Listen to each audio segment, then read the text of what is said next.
ఎన్నికల సందర్భంగా ఒకవైపు తెలంగాణ ఇచ్చామని చెప్పుకుంటున్న మీరు, ఇంకోవైపు వ్యవసాయ రుణాల మాఫీ విషయంలో కూడా చాలా స్పష్టమైన ఒక వాగ్దానం మీరు తెలంగాణ ప్రజలకు ఇచ్చారు. అది ఎవరో చిన్న ఆషామాషి వ్యక్తి కూడా ఇవ్వలేదు అధ్యక్ష. స్వయాన భారతదేశ కాబోయే ప్రధానమంత్రిగా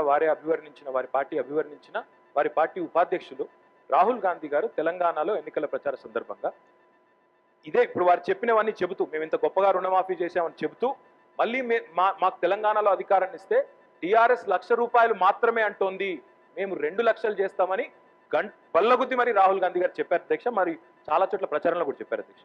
అయినప్పటికీ నేను వారికి విన్నవించదలుచుకున్నది ఏమంటే, ఇంత చేసిన మీరు, ఇంత అద్భుతంగా రుణమాఫీ చేశామని చెప్పిన మీరు, ఇంత పెద్ద ఎత్తున రాహుల్ గాంధీ గారిని స్వయాన ప్రచారం తీసుకొచ్చి టీఆర్ఎస్ 1,00,000 మాత్రమే చెప్తోంది, మేము 2 లక్షలు చేస్తామని చెప్తే కూడా మిమ్మల్ని విశ్వసించకుండా ప్రజలు పట్టం కట్టింది టీఆర్ఎస్ పార్టీకి అధ్యక్ష.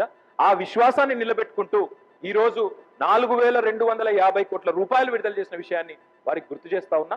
మొన్ననే ఈ విషయంలో వ్యవసాయ శాఖ మంత్రి గారు చాలా వివరంగా సమాధానం ఇచ్చారు. ఏ రకంగా ఈ కార్యక్రమాన్ని చేయబోతున్నామో కూడా చెప్పారు. కాబట్టి మళ్ళీ వారికి కావాలంటే వ్యవసాయ శాఖ మంత్రి గారితో కూడా ఒక వివరణ ఇప్పించండి అధ్యక్ష. మొన్న కూడా చాలా సుదీర్ఘంగా వారు చెప్పారు.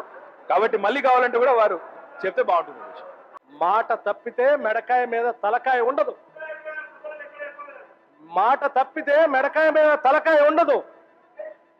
కానీ ఈరోజు ఆ దళితుడు లేడు, ఆ మెడకాయ మీద నేను ఆ మాట అనదలుచుకోలేదు, కానీ అది లేదు అధ్యక్ష.